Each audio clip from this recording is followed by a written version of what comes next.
Hey guys, Sterling from Martin Marine. Sorry I hadn't made any videos lately. I've just been totally slammed this summer. When things cool off a little bit, I'll make some more videos. Today I'm working on my personal motor. It's a 2013 Pro XS OptiMax. And I wanted to make this video just because I don't work on OptiMaxes hardly ever. Anyway, I can't find one video online that shows an easy way to replace the fuel filter and drain the water out of the water separator, fuel filter assembly, whatever the hell you want to call it. I think they call it the vapor separator tank. But I'm going to show you the easy way to drain the water and fuel out to see if you have any trash in there and replace that fuel filter. You will need one specialty tool from Mercury. It's like $5. Definitely buy it. Don't try to do this without the tool. You're just gonna make a huge mess. But just stay tuned, I'm gonna show you how it's done. Okay, so this is the tank I'm talking about. This is your fuel filter that we're gonna remove. One guy told me he had to remove the fuel filter before it would drain.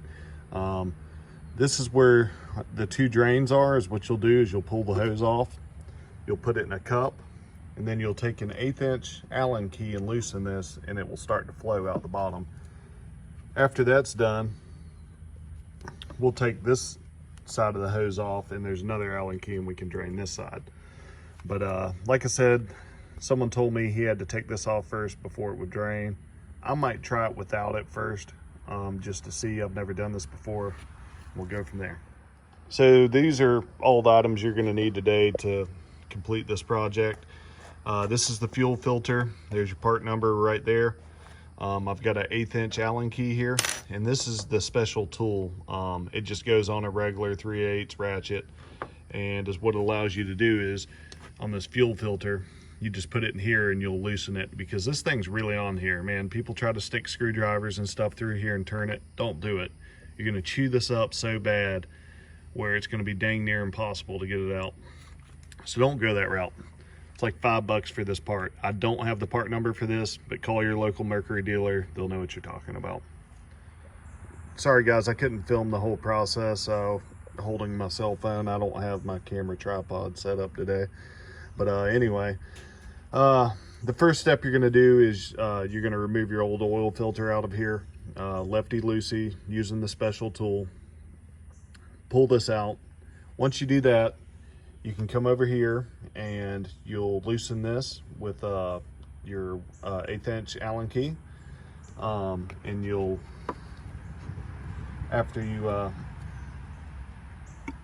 before you loosen that, actually put this in a cup for you to drain out, and you'll start seeing the gas flow out of here, and you may see some trash and some other stuff.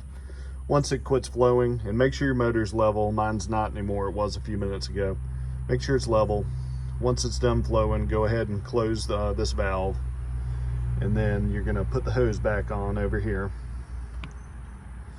Then you're going to pull this side off, and you're going to put it in the cup of water, or the cup of gas as well, and you're going to drain this side until it quits flowing.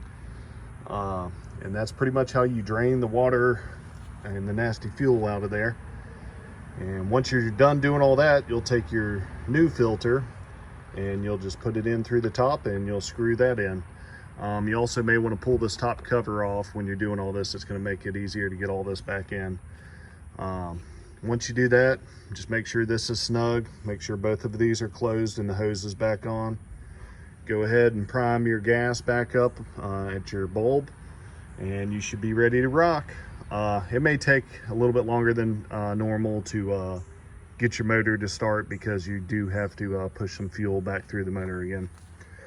But pretty simple project today, and just wanted to make a decent video on it. Thanks guys.